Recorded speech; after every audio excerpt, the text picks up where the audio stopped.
بسم اللہ الرحمن الرحیم۔ السلام علیکم ورحمۃ اللہ وبرکاتہ۔ آج میں اپنے دوستوں کو چند وظائف بتاؤں گا۔ انشاءاللہ کوشش کروں گا کہ قرآن پاک سے یہ وظائف ہوں جو آپ لوگوں تک پہنچاؤں، اور اس کے فائدہ بھی بتاؤں آپ کو کہ یہ پڑھا کریں، اس کا آپ کو کیا فائدہ ہوگا۔ اس سے پہلے میں ڈیلی اپنے دوستوں سے کہتا ہوں کہ جنہوں نے ابھی تک سبسکرائب نہیں کیا وہ کر لیں، ویڈیو کو ضرور لائک کیا کریں، کمنٹس میں مجھے بتایا کریں کہ میری ویڈیو آپ کو اچھی لگی یا نہیں، شیئر کیا کریں، اور بیل آئیکن پہ کلک کرنا نہ بھولیں، کیونکہ جو ہی ویڈیو میں اپلوڈ کروں گا آپ کے پاس ایک میسج آئے گا، وہ بیل آئیکن کے ذریعے ہی آئے گا۔ تو سٹارٹ کرتے ہیں آج کا لیسن۔ بسم اللہ الرحمن الرحیم۔ مصیبت تکلیف میں 7 مرتبہ صبح و شام یہ دعا پڑھا کریں، ربی انی مغلوب فانتصر، ربی انی مغلوب فانتصر۔ اس کا مطلب ہے سورہ قمر کی آیت ہے، اے اللہ میں لاچار ہوں، میری مدد فرما۔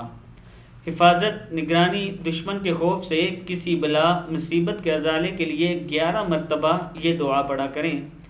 فاللہ خیر حافظ وہو ارحم الراحمین، سورہ یوسف کی آیت ہے، فاللہ خیر حافظ، زوا دو زبر واو زوں ہے، حافظ وہو ارحم الراحمین، پس اللہ بہترین حفاظت کرنے والا اور سب پر مہربان اور سب سے زیادہ مہربان ہے۔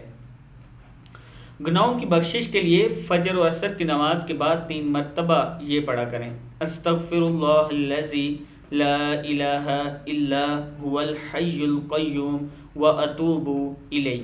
کیا ہے؟ استغفر اللہ الذی لا الہ الا هو الحی القیوم واتوب الیہ، میں بخشش چاہتا ہوں اللہ سے، اس کے سوا کوئی معبود نہیں، وہ ہمیشہ زندہ رہنے والا اور زندہ ہے، اور میں اس کی طرف رجوع ہوتا ہوں۔ غم یا کرب کی حالت میں اللہ اللہ ربی لا اشرک بہ شیئا، کیا ہے؟ اللہ اللہ ربی لا اشرک بہ شیئا، اللہ اللہ ہی میرا رب ہے، میں اس کے ساتھ کسی کو شریک نہیں ٹھہراتا۔ ہر مصیبت، غم اور دکھ میں یہ پڑھا کریں، حسبنا اللہ ونعم الوکیل علی اللہ توکلنا، حسبنا اللہ ونعم الوکیل علی اللہ توکلنا، اللہ ہمارے لیے کافی ہے اور بہترین کارساز ہے، ہم نے اللہ پر بھروسہ کیا۔ مقدمے میں حق کی کامیابی کے لیے 100 مرتبہ روزانہ پڑھیں۔ اگر کسی پر کوئی مقدمہ بن گیا اور اب وہ چاہتا ہے کہ میری کامیابی ہو اور وہ حق پر بھی ہو، تو اس کے لیے یہ عمل بہت اچھا ہے۔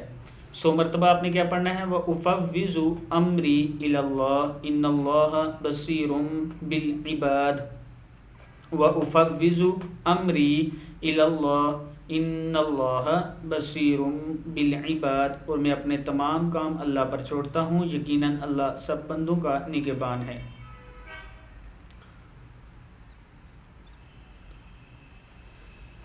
یہاں تک جو دعائیں میں نے اپنے دوستوں کو بتائی، امید ہے کہ آپ دوستوں کو ان کی سمجھ آئی ہوگی، اور آگے آپ ان کو اپنے دوستوں کے ساتھ انہیں ضرور شیئر کریں تاکہ وہ بھی پڑھ سکیں۔ السلام علیکم ورحمۃ اللہ وبرکاتہ۔